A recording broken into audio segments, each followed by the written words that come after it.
live from Ahmedabad, or welcome everyone. Sometimes we have this tremendous awakening. We already have it, all of us. It's not just DNA, it's sitting dormant somewhere, but it's usually blocked by something.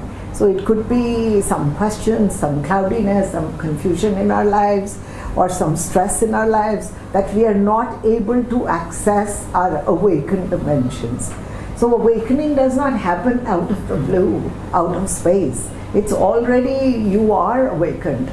But somehow we are not experiencing it because of stress. Or we call that, in India they call it ignorance or ego. Because of that you can't experience it. So actually it makes it really easy if you know that what you're looking for is already within you. Now if you could just basically bust the stress and bust that cloud or the confusion, it's done. So a lot of times that confusion could be busted with a question that's been in your mind for a long time. So the question can actually be, it's usually not a philosophy. It's not something, how does the universe work? What do the planets do? Because that has really nothing to do with you. If you want to know that, then first know yourself. Then get to know the universe. And you'll have a deeper meaning to it. You will understand it at a deeper level. How does past life work? Well, why don't you manage this life first? Why are you not present to this life? You can't manage this one and you want to know about your past life. So all of these things for true seekers, they actually just hit right on the nerve. They just want to know who they are and what they can do to awaken right now. And they develop a strategy that this is what I'm going to do. Because I've decided to live my fullest self now. I'm not waiting 2 years later, 5 years later. Because if not now, then when? Right? So this is what we're about at Enlighten Global, Inner Sidhu and myself. We basically create these radical, simple techniques.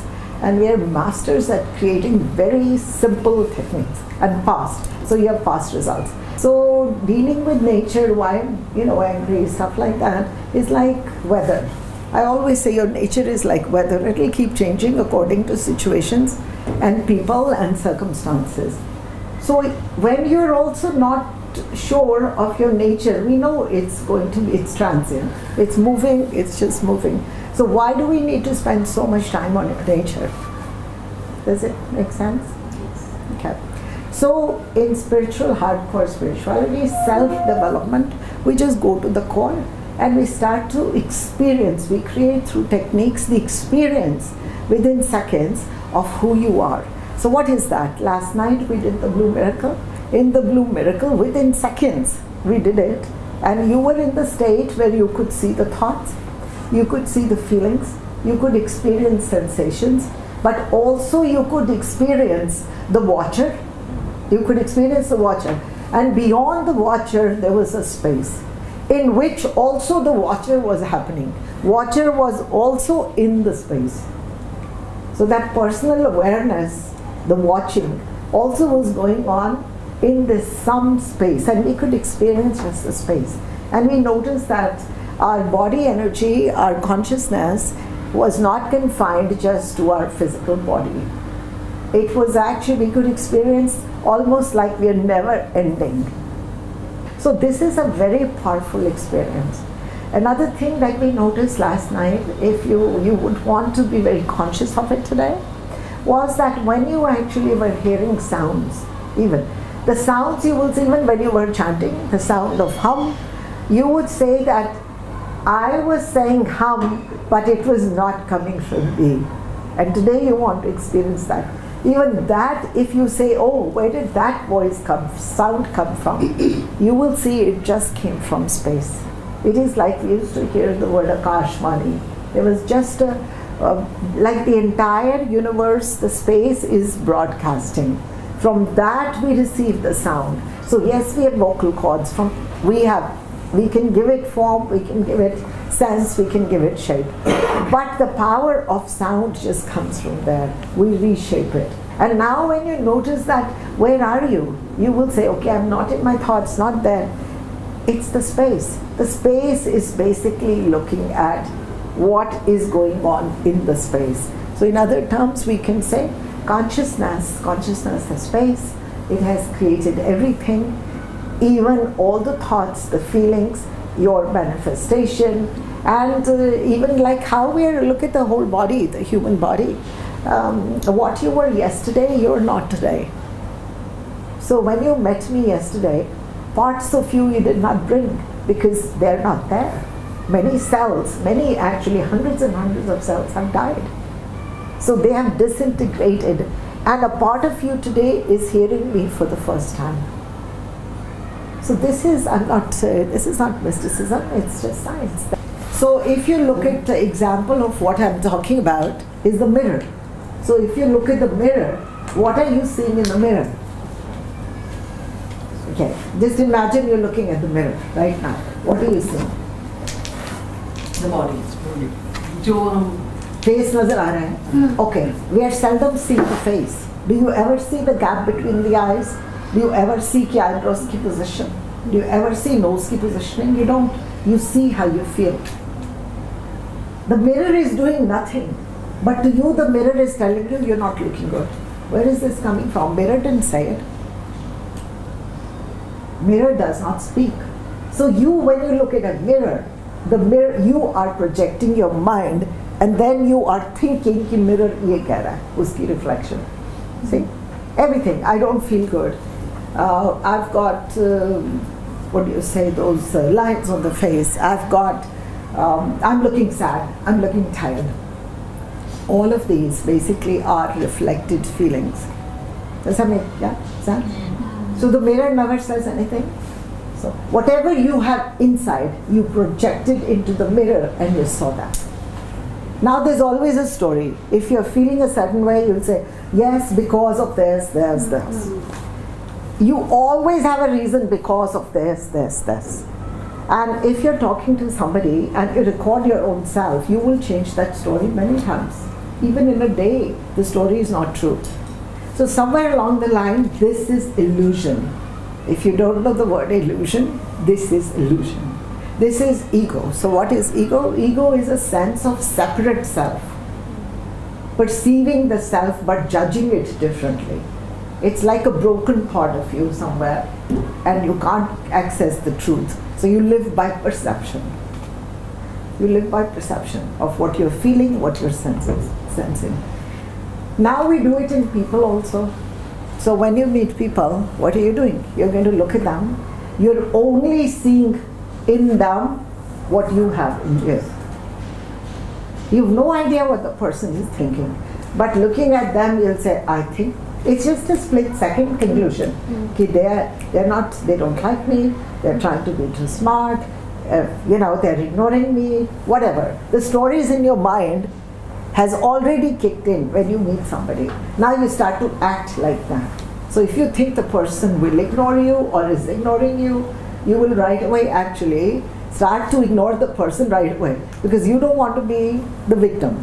You rather do it first, right? Like relationships. So if you feel the relationship is breaking, you will quickly leave first. So you don't have to feel bad. Simple, right? So like that. So imagine now a life where we live through the mirror and through these perspectives of other people. And we do the same thing to life. Life is this, life is that. Friends, life is nothing. It's only what you're seeing to you. And it's only your personal opinion, which really is irrelevant when you come to self-development. Right? So what do? First thing, we stop judgment. We start judging ourselves because we know our opinions really don't count. And if you're bound by opinions, right or wrong, if you feel right about something today, now the natural swing, the mind, how that works is the pendulum will swing. It will take you to the opposite. So if you feel right about something today, at some given point it will become bad for you, negative for you. It has to. Like the day, night, good, bad. So basically opposite. The pendulum will swing if you are swinging just in the nature, just your personal nature. So So how you're seeing things. So that's why we are so unsettled. We are so restless. We cannot belong. How will you belong in a world where you know it's in the mind? There's no reality in it. No reality that you could ground yourself in, right? Now what has happened is that last 20, 30 years, or maybe more, there's been many techniques. But a lot of techniques before them were rituals, religious rituals. Mantra karo, do the mantras, do whatever. Then about 20, 30 years, maybe the affirmation started. So they replaced the mantras, the people who want to excited about the mantras because they thought it never worked for my mother. Why would it work for me? It didn't work for the grandmother. I saw my neighbor doing it. All of them were not very nice people. So why would it work for you then? But you still do it because you don't have any other technique. You don't know. But somewhere there's also a few people who went towards self-development, which is totally different than personal development, right? They didn't, so it's not like it's okay, I can manifest things. I know that I've got the power as a human being. I've manifested this body. I've manifested my nature. I'm mimicking it, but I'm not aware I'm mimicking it by choice actually. I'm just unconscious of that right now, right? I see somebody walking a certain way, I start to walk that way by choice. I see somebody wearing red, tomorrow I may go by red. Everything is mimicked in this world, everything. By nature, that's how we do it. So we've basically lived by this mimicking, and that's why now people are saying there's a desire, let's be original, let's be authentic. And if you notice, especially in the West, people are saying that they feel liberated, that I want to find myself. I just want to be original. Now also, at some point, every soul's desire is to come to the fullest potential. So say in a past life, if there is, not even a past life, if I say you're all awakened, you have all the skills, natural skills, ability to breathe, ability to create relationships, ability to create babies, ability to create ideas, ability to create energy. The body creates energy, right? So ability to actually create all these things. So why are we not living the life then that we want to live? If we are this awakened energy, so why are we then living with a lack? We're living with a lack because somewhere along the line we have not explored the real self. We have just kind of managed life by hook or crook. And we actually believe somehow that people can't see us. You know how people conveniently lie all the time? So now imagine a society of afraids. All these people who are afraid of each other, they don't really like each other.